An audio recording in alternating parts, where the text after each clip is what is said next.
म्हणजे वडाळा घाटकोपर मुलुंड कासरवडवली गायमुख या अतिशय महत्त्वाच्या मार्गाचं पहिल्या टप्प्याचं टेस्टिंग या ठिकाणी आम्ही करतो आहोत।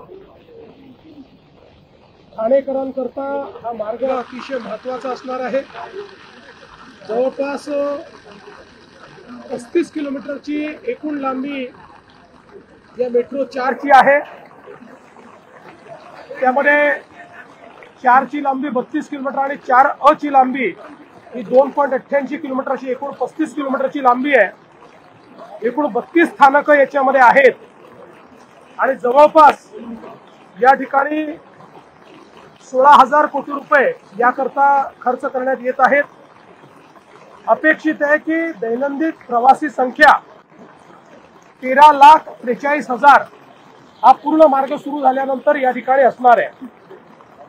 याकरता मोगरपाडा येथे डेपो करता जागा उपलब्ध करून देण्यात आली आहे। जवळपास 45 हेक्टर जागा त्या ठिकाणी उपलब्ध झाली असल्यामुळे मेट्रो 4, मेट्रो 4A, मेट्रो 10 आणि मेट्रो 11 अशा सगळ्याच डेपो म्हणून त्या ठिकाणी एक मोठं काम होणार आहे।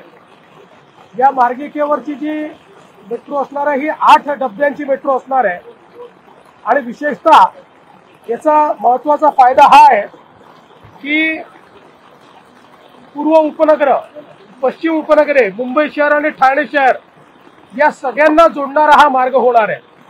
आणि पुढे हा मेट्रोचा जो 11वा मार्ग आहे जो वडाळ्यापासून तर CST पर्यंत जातो त्याला देखील हा जोडला जाणार आहे आणि त्यामुळे हा देशातला सगळ्यात लांब मार्ग होईल। 58 किलोमीटरचा हा मार्ग होईल की ज्याच्यामध्ये जवळपास 21 लाख लोक रोज हे प्रवास करू शकतील आणि प्रवासाचा वेळ या मेट्रो मार्गामुळे 50 ते 75% या ठिकाणी कमी होणार आहे।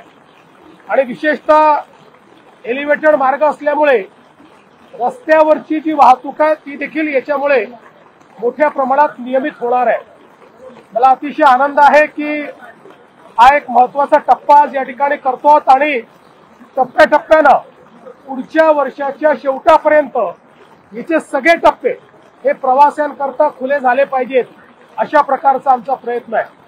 मी विशेषतः राज्याचे उपमुख्यमंत्री श्री एकनाथ शिंदेजी यांचं अभिनंदन करेन की हा टप्पा होण्याकरता त्यांनी विशेष प्रयत्न केले आणि सगळ्यात महत्त्वाचं जी आपल्याला मोगरपाड्याला डेपोची आवश्यकता होती त्याकरता त्यांनी स्वतः लक्ष घालून अनेक अडचणी या डेपोच्या लँडमध्ये होत्या पण त्या अडचणी दूर केल्या आणि ती लँड, ती जमीन डेपो करता मिळवून दिली।